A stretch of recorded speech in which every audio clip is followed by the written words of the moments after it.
16 साल की साक्षी की बेरहमी से हत्या कर दी गई। क्या एक टैटू की वजह से कोई किसी का मर्डर कर सकता है?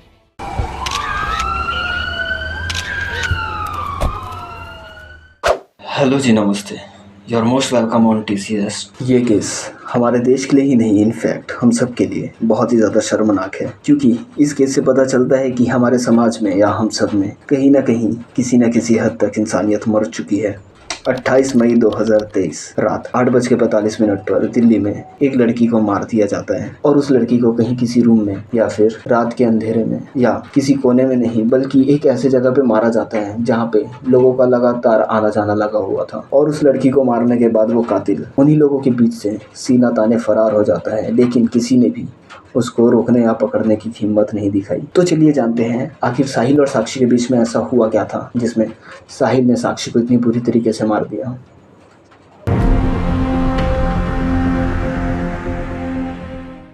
ये कहानी शुरू होती है दिल्ली में रहने वाले साहिल के साथ, जो कि एक 20 साल का लड़का है और जो दिल्ली में ही एक लोअर मिडिल क्लास फैमिली से बिलोंग करता है। साहिल का नेचर आवारागर्दी, सड़कों पे गाली गलौज करने वाला और फ्यूचर की परवाह ना करते हुए लड़ाई झगड़ा करना उसके लिए एक आम दिन था। फिर भी इंसान चाहे जैसा भी हो, सबको खाने के लिए तो पैसों की ज़रूरत पड़ती ही है, और साहिल पैसों के लिए छोटी मोटी कोई भी जॉब कर लिया करता था। फिर साहिल ने AC फ्रिज रिपेयरिंग का काम सीखा और पिछले ही साल शहबाद डेयरी एरिया में उसने अपना काम भी चालू कर लिया। उसके दुकान में कोई अपना सामान लेके आता तो वो उसे ठीक कर देता, और वो लोगों के घर जाकर भी AC फ्रिज रिपेयर कर देता था। और फिर इसी एरिया में साहिल मिले एक 16 साल की लड़की से, जिसका नाम था साक्षी दीक्षित। साहिल कई बार होम सर्विसेज के लिए साक्षी के एरिया से होकर गुजरता था। दोनों में देखा देखी होने लगी और फिर धीरे धीरे दोनों में बातचीत भी होने लगी। कुछ दिनों में दोनों ने अपनी फेसबुक इंस्टा आईडी एक्सचेंज कर ली, और फिर दोनों ने अपना कॉन्टैक्ट नंबर भी शेयर कर लिया। तो दोनों के बीच बातें होने लगी और वो दोनों मिलने लगे, और ऐसे करते करते इन दोनों को एक दूसरे से प्यार हो गया और दोनों रिलेशनशिप में आ गए। साक्षी की फ्रेंड ने बताया था कि साक्षी इस रिलेशनशिप से बहुत ज़्यादा खुश थी। साक्षी ने अपने क्लोज फ्रेंड्स को साहिल और अपने बारे में बता रखा था, और कुछ साहिल को उस एरिया में देखे भी थे। बट साक्षी के घर में उसके इस रिलेशनशिप के बारे में किसी को कुछ भी नहीं पता था, जो कि एक आम सी बात है। हमारे यहाँ पे अक्सर बच्चे अपना रिलेशनशिप अपने घर वालों से छुपा कर स्टार्ट करते हैं, और साक्षी सिर्फ 16 साल की थी। साक्षी इस रिलेशनशिप से बहुत ज़्यादा खुश थी। वो साहिल को काफ़ी ज़्यादा पसंद भी करती थी। उन दोनों के शौक भी सेम थे, दोनों घूमने भी जाते थे, और बहुत ही जल्दी दोनों एक दूसरे के साथ कंफर्टेबल हो गए थे। तो साक्षी क्या करती है कि साहिल से अपना पास्ट शेयर करती है कि साहिल से पहले उसका एक बॉयफ्रेंड था जिसका नाम प्रवीण था, और साक्षी के घर में प्रवीण के बारे में सब जानते थे। वो दोनों एक सीरियस रिलेशनशिप में थे। साक्षी ने प्रवीण के नाम का टैटू भी बनवा रखा था। साक्षी प्रवीण के साथ बहुत ही लंबे टाइम से रिलेशनशिप में थी, और कुछ कॉम्प्लिकेशन डिफरेंसेस की वजह से साक्षी ने प्रवीण से ब्रेकअप कर लिया। अब साहिल को ये सारी बातें सुन के, साक्षी का पास्ट, उसके XBF के बारे में सुन के अजीब सा तो लगा, पर उस टाइम साहिल ने कुछ रिएक्ट नहीं किया और उन दोनों ने अपना रिलेशनशिप कंटिन्यू करने लग गए।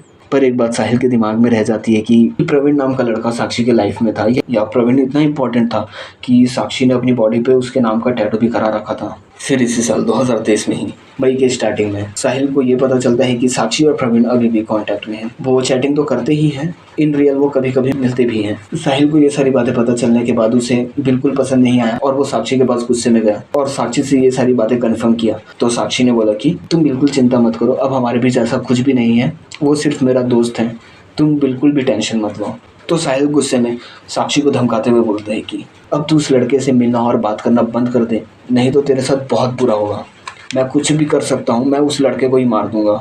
साहिल बहुत ज़्यादा इनसिक्योर हो गया, क्योंकि ये मेरी बंदी है और अभी भी उस लड़के से बात करती है जिसके नाम का टैटू उसकी बॉडी पे है। और बहुत ऑब्वियस सी बात है कि 15 से 20 साल के लड़कों में बहुत ज़्यादा गुस्सा होता है, बहुत ज़्यादा रेस होता है, तो गुस्से में कुछ भी कर जाते हैं, कुछ भी बोल जाते हैं। साक्षी को साहिल का पास्ट पता था, she knows about his background. वो पहले भी वायलेंट था, तो उसे डर लगने लग गया कि साहिल उसे सच में कुछ ना कर दे। तो साक्षी ने साहिल से ब्रेकअप कर लिया, ये कहते हुए कि अब मुझे तुम्हें वो फीलिंग नहीं आती, अब मैं तुम्हारे साथ नहीं रहना चाहती।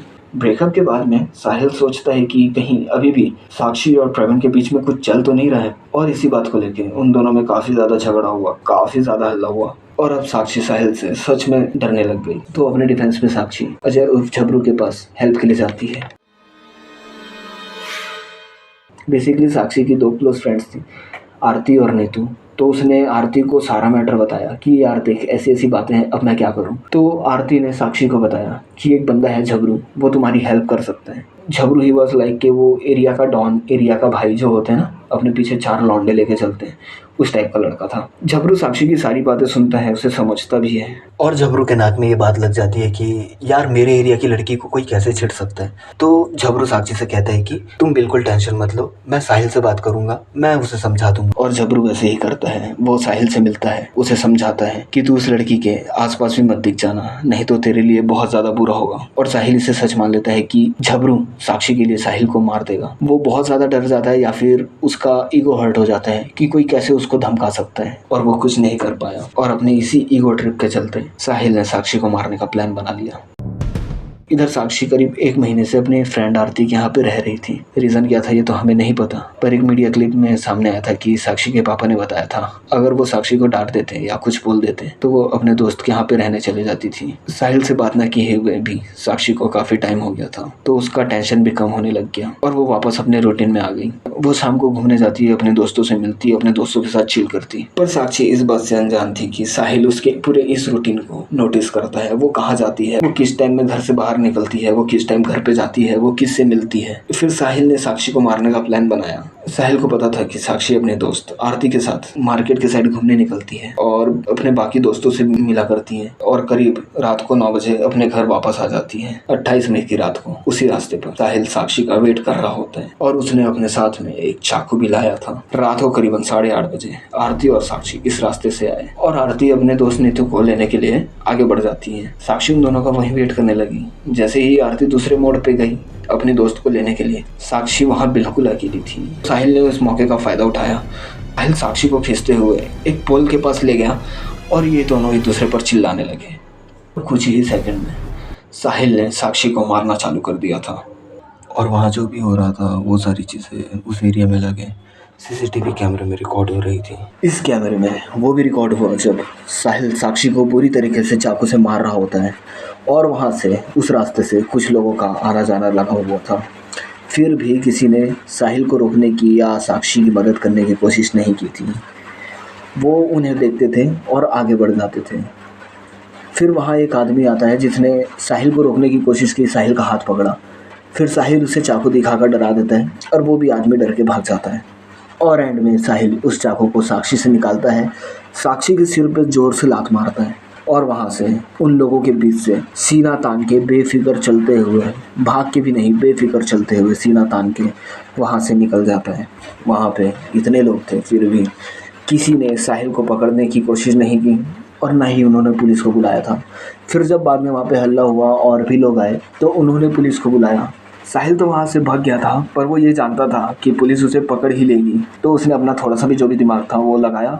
उसने अपना फ़ोन बंद कर दिया ताकि उसका फ़ोन ट्रेस मत हो और वो अपने घर चला गया। फिर घर जाते हुए उसने ये दिमाग लगाया कि उसने फ़ोन तो बंद कर दिया है और पुलिस उसे ढूंढने आएगी तो सबसे पहले उसके घर ही आएगी। तो वो अपने घर में जाते हुए वो यूपी के बुलंदशहर चला जाता है। रात में यूपी के बुलंदशहर पहुँचते ही वो अपनी बुआ के यहाँ पे जाता है और रात में वहाँ पहुंचकर साहिल ने उनसे बोला कि यहाँ किसी दोस्त के यहाँ पे शादी में आया था, तो सोचा कि आप लोगों से भी मिलते चलूं। और उस रात 28 मई को जिस रात उसने साक्षी को मारा था वो अपनी बुआ के यहाँ बुलंदशहर उत्तर प्रदेश में रुक जाता है। इधर दिल्ली में साहिल को पकड़ने के लिए पुलिस की 6 टीमें बनाई गई और उसमें से पुलिस की एक टीम साहिल के घर पहुँच साहिल के पेरेंट्स से पूछताछ करने लगी। फिर अगली सुबह 29 मई को साहिल की बुआ का कॉल आता है साहिल के पेरेंट्स को, तो साहिल के पेरेंट्स ने ही ये बात पुलिस वाले को बता दी। 29 मई को साहिल उत्तर प्रदेश बुलंदशहर से पकड़ा गया और उसने अपना पूरा जुर्म कबूल कर लिया। साहिल को उसके किए का फल तो मिलना तय है, उसको उसकी गुनाहों की सज़ा तो मिल के ही रहेगी क्योंकि उसके खिलाफ एविडेंस है, आई विटनेसेस हैं, एक ऐसी पूरी वीडियो रिकॉर्डिंग है जिसमें उसने साक्षी को मारा है। पर उसे सज़ा कितनी जल्दी मिलेगी ये किसी को नहीं पता क्योंकि इंडियन सिस्टम तो तुम लोगों को पता ही है। बट उस सीसीटीवी फुटेज में इतने सारे लोग होने के बावजूद इन रियल हमारे आसपास ऐसे लोग रहते हैं या हम भी उनमें से कुछ एक हैं जिनका किसी को किसी से कुछ लेना देना नहीं होता है, किसी को कुछ मतलब नहीं होता है। आसपास कितने भी लोग रह जाए फिर भी हम कहीं ना कहीं अकेले ही हैं। हम सब कहीं ना कहीं ऐसे लोगों से घिरे हुए हैं, ऐसे लोगों के बीच में रहते हैं जिनको किसी की कोई मदद नहीं करनी होती। 28 मई की रात साक्षी के साथ इंसानियत भी मरती हुई दिखाई देती है। लोगों को बस सोशल मीडिया में बोलना होता है, मीडिया में बोलना होता है। ये सारी चीज़ें होने के बाद पॉलिटिकल एजेंडा फैलाया जाता है, कैंडल मार्च निकाला जाता है। इन सारी चीज़ों का कोई मतलब नहीं होता जब तक कोई किसी की मदद के लिए सामने नहीं आता। बस अलविदा चाहता हूँ आप लोगों से। आप सभी अपना ध्यान रखें और हो सके तो अपने आसपास में रहने वालों का भी ध्यान रखें। अगर आप लोगों को वीडियो पसंद आई तो चैनल को सब्सक्राइब कीजिए, वीडियो को लाइक कीजिए, शेयर कीजिए, उस पर कमेंट करके बताइए कि आप लोगों को वीडियो कैसा लगा। और हमें सुनने के लिए धन्यवाद।